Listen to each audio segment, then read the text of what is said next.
mate, we're just saying you've been a busy man the last year. I think I probably spoke to you. It would have been through email or text about a year ago, I imagine. Yeah. Maybe a little less. You were just saying, hey, you're right for me to quote this in a book that I'm putting together. And I thought, yeah, no worries. And then I kind of forgot about it and kept a loose eye on what you're doing. And then the other day I see you've launched it. You got the physical copy, you got the ebook, you've been flat out. It's hard for some people to forget about it. And like some of my podcast listeners like, oh, geez, that came quick. But I'm like, in my eyes, it was just a grind for 12 plus months of, sometimes 3 to 4 hours a day, just typing. And yeah, glad to eventually get it done. It's good to have like a physical copy in your hands. Yeah. So how did you actually manage your time? Because I know you're a man on a mission. You've got a few projects going on at any one time. So 3 to 4 hours each day. You're doing that for about a year. Yeah. Well, I think definitely at its highest point of me just having to write and, type, which is very time consuming for myself. It was probably about 3 or 4 hours per day, but, everything else I've fairly streamlined, like the podcast itself, just like the blogs and everything else that I do with posting and that sort of stuff is fairly streamlined, doesn't take up a lot of time at the moment. But yeah, I think if you decide that this is what you're going to do, you end up making the time. If I said to myself, I'll give myself 30 minutes per day to write, I'd, find 30 minutes. But if I find 3 hours, I'd find 3 hours. And so just managed to, put my head down and focus really hard on that goal and want to get it done as quickly as possible, because I am one to try and move quite quickly with the projects I have done. But this is just like, it was a whole nother beast. It was probably the hardest thing I've done to date. Yeah, no, good stuff, man. I can imagine there'd be a little bit of a crossover between our two audiences because they complement each other to a degree. Obviously, you've got much more of a focus on rehabilitation and sports performance, and I guess mine is I look at that stuff, but not specifically. But for those of my audience who still haven't heard one of your, I think this is the third or fourth time you've been on the show, which is a record. I'm pretty sure I said that to you last time you're on as well. So congratulations. Thank you. For those people who listen to this podcast and haven't heard too much about what it is that you do, but more specifically, what it is you've included in the book. Do you want to give us a bit of an overview without throwing away all your secrets? Sure. Yeah. Well, I am a physiotherapist by trade, and I have niched my business down to only working with runners because it's the population that draws the most, I have the most passion about, and sort of I get the most energetic by. Like sort of what I say, it doesn't deplete my energy. It like reinvigorates my energy and like boosts my energy levels whenever I talk about running and treat runners and help runners get back to pain-free running. And so that's kind of my mission. My mission's trying to educate runners to train smarter, to sort of build on their own running IQ so they can reduce their risk of injuries or overcome a current injury that they might have or increase their running performance safely. Those sorts of things are just whatever I put my energy towards, that's sort of the mission that it's aiming. And so the Run Smarter podcast is what I host, and the book Run Smarter, the subtitle is Evidence-Based Guidance and Expert Opinions to Help You Survive and Thrive as a Runner. So it's a combination of seeing what the evidence shows in regards to how we should be training, how to overcome an injury, how to reduce your risk of injuries. It talks about like running technique or training balances, intensity distributions, all that sort of stuff. And not only has the science, but also has expert opinions, which is why I call upon you for quote approvals, because I love the guests that I've had onto the podcast. I really wanted to shape their opinions into a lot of the literature as well and sort of combine the two, because sometimes when it comes to solely relying on research and evidence, sometimes it is based on the quality of evidence, and we might have good advice for people, but if you 100% rely on the evidence, you probably can't make certain claims that might be beneficial for them. So it's always nice to have the nice balance of this is what the literature shows, and sometimes when there isn't studies done that show a certain thing, this is what the experts are saying. Yeah. And the book is mainly produced into 2 parts. So part 1, the first half of the book is how to reduce your risk of injury. And then the second part is how to increase your running performance safely. So based on me talking to my audience. They're the two main things that runners care about. And so they're the two parts of the book.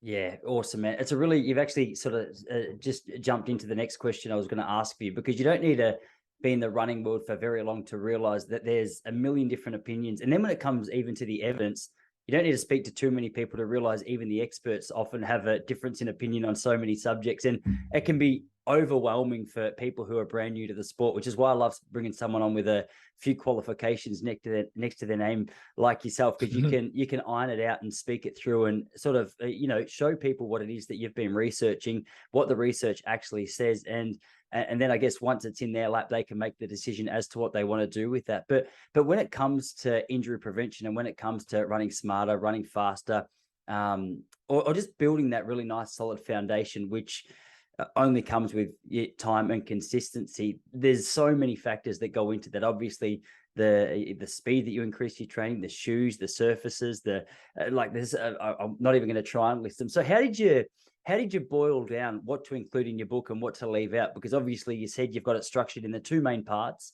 but within those parts, how does something get a place in there?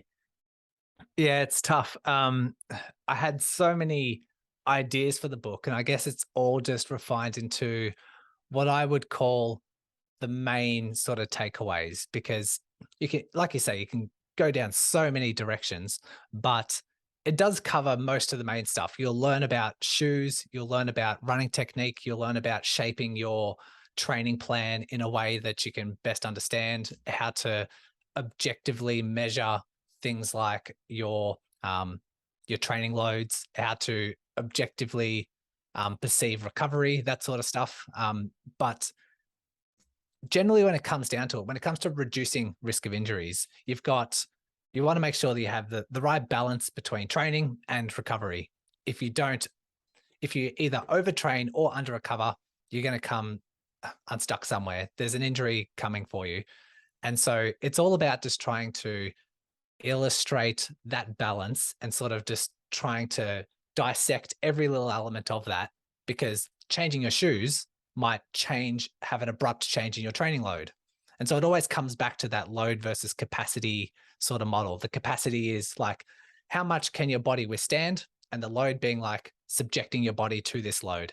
It's all of it comes down to, and I repeat in the book so many times, that's the sort of universal model that you always revert back to. And there's so many different elements to consider, but anything that there wasn't too much that I'd say I excluded from the book, or like there's not enough time for that. I just made it a little bit more succinct, or maybe a bit less time in terms of including it if there wasn't as much robust evidence, or if there wasn't as much opinions, or there's too many differing opinions and you're sort of hard to find a position, or it just complicates the message. So it was just a lot of work of trying to refine it and organize it in a way that's a bit more free flowing and sort of just reads really easy. So yeah, it took a bit of time, but I was very, very happy with the final product. Yeah, it looks bloody good. I saw your post the other day, and when you first messaged me, I thought, oh, cool, it's going to be a little ebook. And then when I saw the printout book, I thought, hang on a second, this is going to be on the bookshelf in no time at all. But one of the things I'm curious to pick your mind about a little more, and one of the reasons I was excited to get you on here, is what I love about a resource like what you've printed out there is just the ability to be able to flick through and have a bit of a look at what's relevant to us at a certain time. But the question I think, or the question I would assume pretty confidently that I get more than any other is about gradually updating or increasing the training load that a new athlete does. And as a bloke who's in the physio world, I can imagine that you see the results of a lot of new and not so new runners who seem to fit into this all too common obsession that we have with just doing more in a quicker amount of time. And I was just curious to know if there was any particular experiences that you've had in the physio world that sort of guided what you've included in this book, or is it based solely around the conversations that you've had on your podcast? A bit of both. Yes, for some reason, runners are one to do too much too soon. I see it a lot in new runners. I see it a lot in experienced runners. It just depends on their ideas, their training philosophies, what they think running is, what they think marathon training is, or some people just get carried away. Their personality traits, they're impatient, or they're just, just wanting to exercise every single day, and they feel compelled to feel like they're having a decent workout of a high intensity. And, we can dissect that in so many different ways. There's personality types, there's perception of training and that sort of stuff. But absolutely, it's just like I said before, it's the load versus capacity. It's training loads increases your load. If that's too abrupt for your body to start to get used to it, what we call adaptation, you want to train within this adaptation sweet spot enough time so that you get stronger and you can train with bigger volumes later. If that's something that you treat too abruptly, if you're too impatient, then the likelihood of increasing the likelihood of injury just skyrockets. So people do need to be very careful. And I guess when it came to writing principles around that, there is some evidence about training volumes, increasing your training volumes and likelihood of injury. But based on my experience, like on my podcast and other channels, I have this free injury chat, which if people wanted to talk about any injury that they had, they jump on free for 20 minutes and we just have a chat. So, like almost every single time, I was too impatient. I ran too far. I implemented hills too quickly. My speed work just ramped up over 2-3 weeks, and then I developed this injury. There's usually something to point to, either a training load error, which, like I say, doing too much too soon, or something that involves under recovery. So they could have trained exactly the same, but over the course of 2 weeks, they haven't been sleeping right, or they've had increased stress, or their nutrition wasn't right, their hydration wasn't right. So they could theoretically get an overuse injury by training the exact same, but recovering less. And so, yeah, that's really interesting, because when I think of recovery, I often think about getting off your feet and having an ice bath and doing a massage. But when it comes to things like sleep, I often think about more immune health. And I think about, because I noticed, man, I got back from the United States, or I went to the United States about 6 weeks ago for 6 weeks. And I won't bore you with the details, but on the way over, it was just a nightmare of a transit. And there was, I reckon, in 3 days, I don't think I'm exaggerating when I say this. I think in the 3 days of travel that we did, I slept for about 9 hours across those 3 days. And I thought, okay, well, I knew I was tired. But then once we got there, I very rarely get sick. But once we got there, I just got whacked with like a cold. And I knew my immune system was under a little bit of pressure just based on what it had been through the last few days. So from the perspective of a runner, I would go, okay, well, there's a chance of my body just being impacted negatively because my immune system's just under the stress. But you were saying actually there's an increase in the chance of even physical injury or overuse injury through missing the recovery like sleep.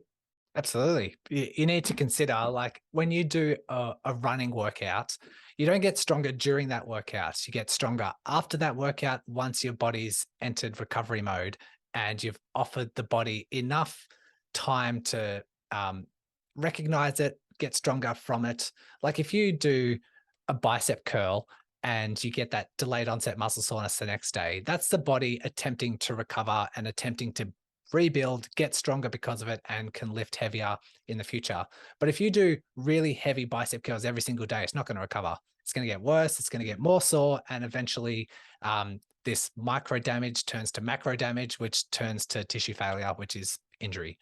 But what runners need to consider is that sleep is the best recovery tool you have, hands down. It is, if you combine every other recovery tool that you have, that being diet, that being stretches, massage ball, like a massage session, float tanks, all of those sorts of things. If you stack the benefits of all of those on top of one another, it will not get anywhere near the benefits of a good night's sleep. So the night's sleep is the ability for the body to recognize the training that has been done, adapt, get stronger, and be able to back up afterwards. And so if your sleep is disrupted, you train, let's say you go for a 60-minute run, and then you don't give your body that time to recover and your sleep has been disrupted. If you run again the next day, that is compiling and sort of impacting, stacking on that load because it hasn't sufficiently absorbed, adapted, and learned from that previous day. So you're just compiling on load, load, load, load until you get an overload injury. It's pretty much as simple as that. And people think that if they go for a run and then after that run, they go to work where they're constantly stressed, or they, come home and they've got some family dramas, and then they get to sleep and they're disrupted and they're they're lying in bed awake at night because they're stressed about something that's happened at work, or, a job promotion that leaves increased stress and responsibilities and all that sort of stuff. And then they wake up, they feel pretty rubbish, and then go for a run again. If that continues for a week, likelihood of injury is pretty high, just because you haven't given yourself that time to recover and that adaptation response isn't there. And therefore, that load continues to accumulate. Under recovery plus overload equals injury. Yeah. Yeah. I've listened to a few podcasts about the importance of sleep, and I feel like it's a little bit of a hot topic at the moment. And what's even more interesting about that specific topic is one of the podcasts I was listening to, it could have been, I think his name's Matthew Walker. Not sure if you've heard of him. I He's haven't. written a book called Sleep. He was speaking about the average sleep of an American back in the late 1940s was around 8.5 hours each night. And he was saying, if you fast forward to 2016, 2017, and I'm convinced not much has changed since then. I'm sure only sort of wound up. The average American is sleeping 7 hours or below each night. And it's funny that you sort of mentioned the idea of the work stresses, which can come in and impact that kind of element of your life. But even more essentially for an athlete is to get on top and try and figure out how to, I guess, switch off in an effective way in order to tap into that, knowing the benefits that it offers your actual recovery. Like, is it easy to pinpoint when, well, I guess it's not easy, it's very individualized, I can imagine, but when someone comes into you and walks through, okay, well, here's my injury, this is what I've been doing, do you find it easy to go, okay, well, it's pretty clear that it's your shoes, or it's pretty clear that it's your sleep, or it's pretty clear that, it's some other factor? Because it's always a frustrating, I've experienced this personally, a frustrating experience going into a doctor, going, all right, I got a stress fracture in my back. This is when I was about 15 or 16. I'm not 100% sure why. And I felt like it could have been the doctor that I was speaking to. I wasn't getting some direct assistance, but it sounds as though the approach that you take to the conversation, it actually looks at factors within and around your life that could lead to that, rather than just, all right, it's definitely just that you ran too far. Yeah. I guess I start with what we call like the big rocks. And then if we can't find anything, we work our way down through pebbles and like just more refined, I guess. So it would be, okay, what's your running mileage look like? And then we go through that at the time of injury. And then if there's nothing in terms of mileage, we say, okay, how about intensity? Was there any increase in your speed? Was there any increase in load outside of running? Maybe you did some gym workouts and that was a bit more high intensity, or maybe start cycling, or, other things that might have contributed to that overload. And if there's nothing really there, I look at other things like shoes. I look at other things like terrain, hills, all those sorts of things that still might be an abrupt change, which they didn't really think about. Still nothing there. I would then have a look at the under recovery side of things. What's your stress levels like? What's your sleep like? And yeah, we just refine it. We go into all aspects. As if we can't uncover anything there, then we just, sometimes it is what it is. There's an overuse injury. We can't pinpoint it. Maybe there was something going on that hadn't really been identified, or the runner themselves, because usually when they get to me, usually they've had an injury for a couple of weeks, and trying to think about what happened 3 to 4 weeks ago, because the change might have happened 2 weeks prior to the injury. So then we're looking 5 to 6 weeks ago. And sometimes it's really hard to maybe think I wasn't sleeping well for 3 days in a row, or maybe I came down with a cold and I was fighting a bit of an illness or a cough or something. And, if we can just put it down to, all right, we can't find anything, so we can't really adjust or learn from that particular change in training, but let's just continue. We'll teach you the basics. This is how we're going to return back and take it from there. But most of the time you can usually pick something.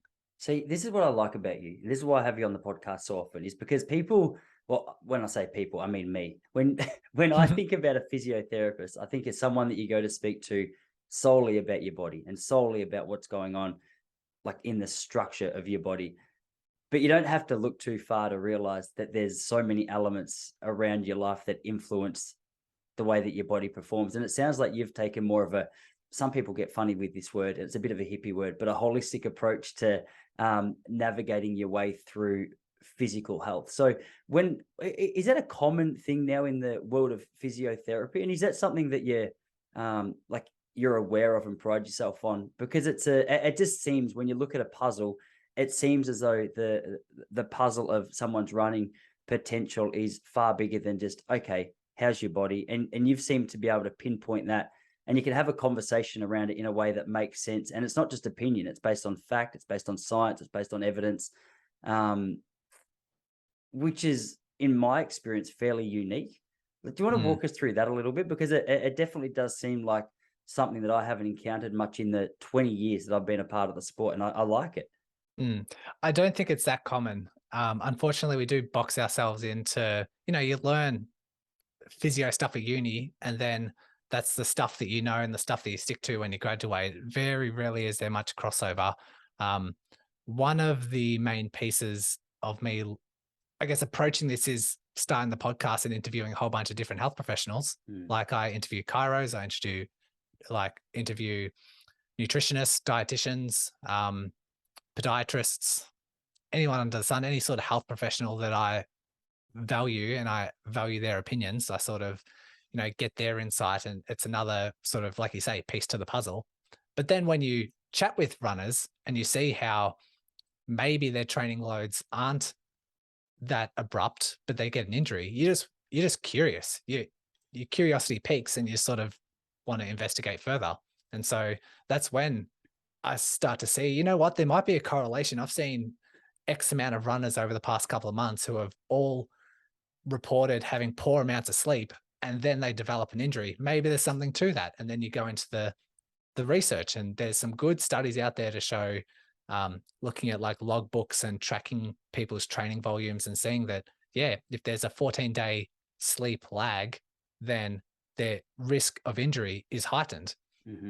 And so you look at that and it's like, okay, that's very significant, something I need to know the next time I talk to a runner, or the next time I need to help a runner reduce their risk of injury. And so in those circumstances, you'd be saying, okay, if there is a certain time of your life when your sleep is suffering, so newborn baby, stress from moving house, or, these sort of things that you really can't help but sacrifice some sleep.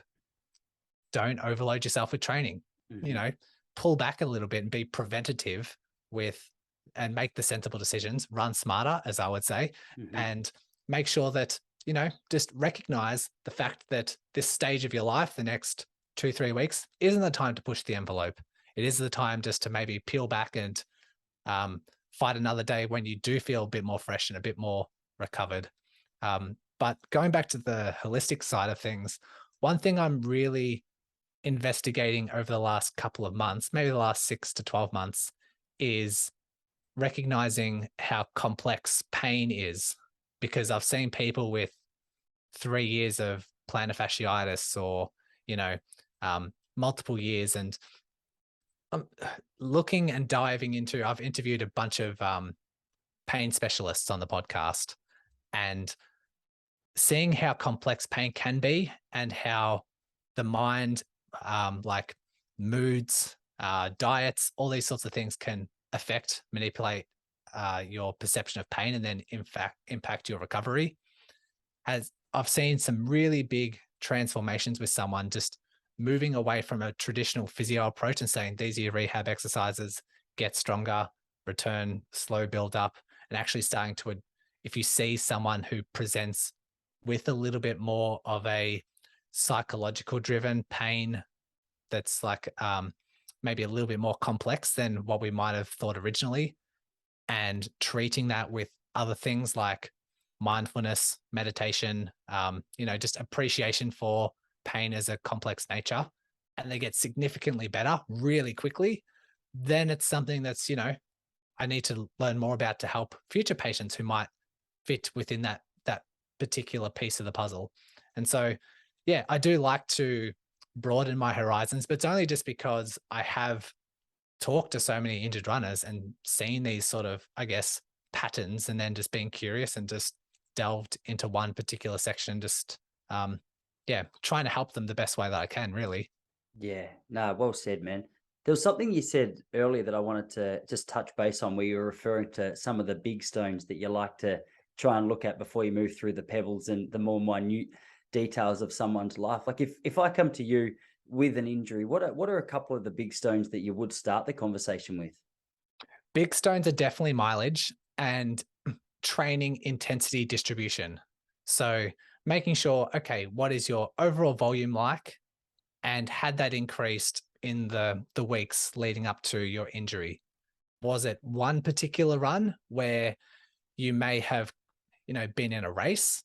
And usually with races, people sort of underprepare themselves. If it's like a trail event or a marathon or an ultra, they sort of do their training to sort of get them by. Maybe there's a couple of niggles that hinder their true potential before that race, but then they race really far. They do it in the fastest time that they can possibly do it at. And so you're looking at mileage and also intensity. That would probably bring someone unstuck. So that would be a big sort of proponent. What stage of your marathon training were you at? Was that 6 weeks to go? And that was the particular really high volume sort of stage in their preparation. So volume and intensity. So making sure, okay, what was your speed sessions like? How fast were you doing? What were your easy days like? Were you just pushing the pace a little bit more on your dedicated easy days? And then just getting a general sense of what their intensity distribution would be. The next, I guess, rock underneath that would be terrain, so hills, because we know that when you go up a hill, all of your propulsion, like your calf, your Achilles, your glutes, like everything that has to push you against gravity is working really hard. But then on the downhill, you're fighting gravity more than you would on the flats. So your ankle, your knee, your hip have to absorb so much more load when you're thudding down, and gravity is really just pulling you down that hill. So those are the big kind of things. They're the ones that we really want to look at. And then if there's nothing there, then we sort of investigate further with those smaller kind of pebbles. Yeah, beautiful, man. Because I touched on this earlier, but one of the most consistent experiences that I've had, and still, I'm a little bit OCD at the best of times. I like to get things moving, and currently, my big goals aren't necessarily to do with how fast I'm running, as much as it's to do with getting into the gym and trying to do workouts there. But even still, I noticed that attitude of like, all right, let's just get going. Let's just do as much as we can. It creeps in. I'm aware of it enough now to where I can go, hey, Tice, calm down, mate. Like, yeah, it's your second time at the gym ever. Do you know what I mean? You Yeah. can only Yeah. lift the really light weights. But universally, and it's something that I work with closely with the athletes that I coach, especially athletes who are newer and a little bit less familiar with these concepts, is hey, if you're going to start stepping out each day and trying to do some running, let's make sure that we're cautious with, yeah, as you say, not only the intensity and the pace that we're running, but how often we're running and how quickly we're increasing it. Because runners have this incredible ability of just trying to push themselves until they break. But I think one of the most overlooked elements, as you say, of the recovery period is just that ability to go, all right, you know what? I'm going to actually put the feet up for today, or I'm going to really just back off the pace today, or I'm not really. I find one of the most helpful things for me when I'm getting caught up in the mindset of trying to get caught up with pace is just switching off Strava or switching off my Garmin, because Definitely. I know how good it feels to get out on a run and just be cruising along and see that I'm ticking along at 4:15 pace per kilometer. And then I can post that with the heart rate and go, hey, look at this. It was just an easy run. But then the flip side of that is a couple of times a week, I'll go out and I'll be running at 5:15 pace and my heart rate will be just the same and my legs feel horrific and I got a headwind and I just don't want to be there. And then I know that I'm going to have to go home and update this on Strava. The other day I went out for a run and I'd sort of strained my calf 2 weeks ago and I'd just been cautiously coming back. And I was so cautious that my first K was 7 kilometers. It was 7-minute K 7 minutes. pace. And I got to the end of the run and I saw my average K pace for that run turned out to be about 5:58. And I thought, this one's not gone on Strava. So I can only imagine if a bloke who is as aware of that in myself, and as I said, I've been in the sport now for 20 years working with athletes of all different levels, is having that experience. The bloke or the girl who's brand new to the sport, that's probably a legitimate stress. Yeah. Yeah. It's requires a bit of self-reflection, I think. Like, what are your motivations, or what are your purposes, and what are you using the tool for? And that being like uploading and posting onto Strava, because sometimes it can be really helpful. It can help people's motivation levels, help consistency, accountability, all that sort of stuff. But the type A personalities of runners, it can sometimes have its detriment. It can sometimes allow you to push yourself too much, because you're going to post it, other people are going to see it. And it's just that environment to overtrain, essentially. And not only that, but people compare themselves to others. Not only do they think that they're going to post it and other people are going to look at it, so it needs to be a high performance, but you then look on Strava and see what other people are doing and sort of compare yourself to them.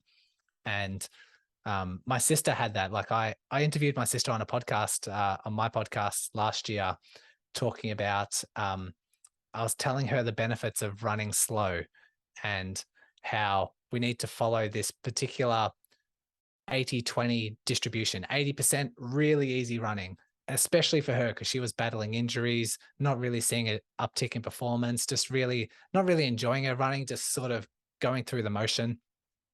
And when I sort of reflected, I'm like, I told you to start running slow. She's like, I can't go any slower because, this is XYZ. I'm like, well, how are you feeling when you run? Oh, my legs are burning. I'm out of breath. My heart's beating out of my chest. I'm like, well, just run slower. She's like, but I can't. It's so slow already. And turns out that she's comparing her slow to everyone else's slow, which is too fast for her. And so as soon as she realized that, she started doing some walk runs, like keeping everything under control. And then, especially on like warmer days, you could say, then she just backed off her pace considerably. Her legs were feeling fresher. She started getting more enjoyment out of it. But then when it came to her sessions where she was meant to be running faster, she could run faster because her legs felt fresher.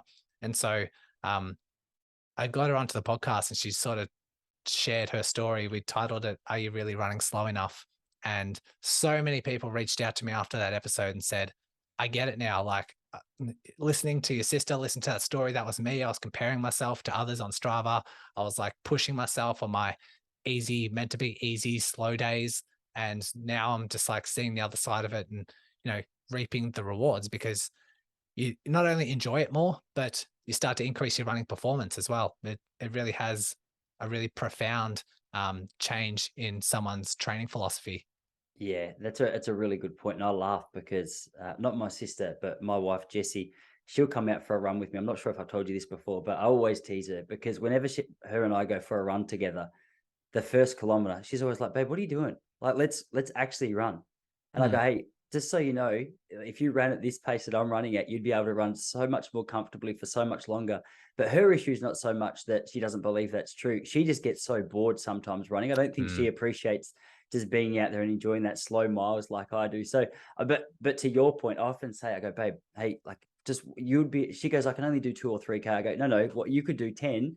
But just just watch. So I always laugh that she gives me a hard time in the early parts of that run, because I know over 10K, mate, I'll smoke it. But on that easy run, it's just a concept she's not interested in. But to your other point, and I also fell into this trap and trained with quite a few athletes who did, is when we were doing a track session or when we were doing a more difficult session, I had a great ability to replicate almost race speeds in a lot of my sessions.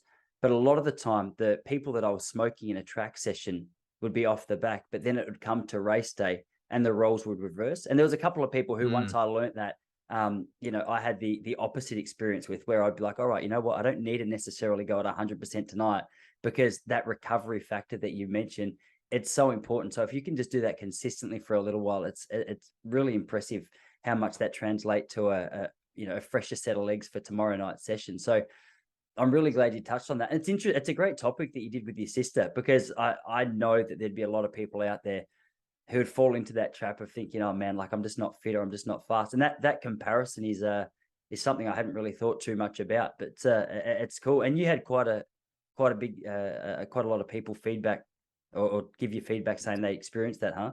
It was probably 5 to 10 times the amount of feedback that I usually get for a podcast episode. Mm. Like, I do get every now and then, like on my Facebook groups and Instagram, that sort of stuff, people saying, yeah, it's a really good episode, but it just came out like so many people like, yep, that's me, or yep, I get that. Yep, I learned so much, or I've started doing that now and I've, these are the effects that I've had. And even to this day, like I still get some people like going through the archives and finding it and reaching out and saying that was a really good one. Yeah, awesome, man. Dude, before I let you go, I just wanted to find out. Obviously, you've had your hands full for the last 12 months, so I'm not expecting anything too crazy if you don't have it. But I was just keen to hear what you've been learning about lately that's been interesting. What sort of captivated your attention at the moment? Mm. Well, I think it has been more on pain science and mindset. And I've had a little mini series of the podcast last month about mindfulness, and actually had one of my clients on to the podcast to talk about, she had 5 years of plantar fasciitis, really struggling for a long time, learnt about pain science, learnt about mindfulness, and straight away, like in a week, she had the best like recovery that she's had in years. And only because she's just like learned more about the mind, learned about more about her attitude and that sort of stuff. So it's really taken me into another interest, which is, okay, how can we explore this? How can we create sort of interventions with these people? Not everyone, because pain's so complex that it might just be purely mechanical for some people. If you've had Achilles pain for 2 weeks, we're going to take it totally different to someone who's had Achilles pain for 2 years. Mm. But it's really interesting. I'm really interested in seeing how my clients go applying these sort of strategies to the right person, and wanting to learn more about it, and finding really good resources for clients. That's sort of where my passion is, and it's actually probably in a couple of years probably going to lead to another book of mine that I'll probably write about what runners need to know about pain, because it's such a big passion of mine. I'm seeing to helping a lot of runners. Yeah, awesome, man. Awesome. Really good. Well, once again, hey, great to catch up with you. Congratulations on the book. I'm excited for you. For the audience members who are keen to grab themselves a copy. Is it out yet? Is it public? Is it? I know you said you're Definitely is. working on the Audible version at the moment, which is my approach to books. But for Yep. those who like the hardcovers, where do they find those? So if you search Run Smarter, it will be on Amazon. I've just approved the book to what they call Ingram Spark, and that like increases the distribution to other like Booktopia and like other, I guess, online websites. The audiobook should be out in probably about 2 weeks. I'm just editing at the moment, which is extremely time consuming. So yeah, you can check that out. You can also check out, I've just launched a YouTube channel as well, Run Smarter with Brodie Sharpe. They Nice, can, man. if they're wanting something a bit more visual, then yeah, you can check that out as well. Awesome, brother. Hey, thanks again for coming on. That was fun. Always a pleasure. We're right back at you, man. Oh, we'll do it again soon. I'll see you later. See you, everybody. See ya.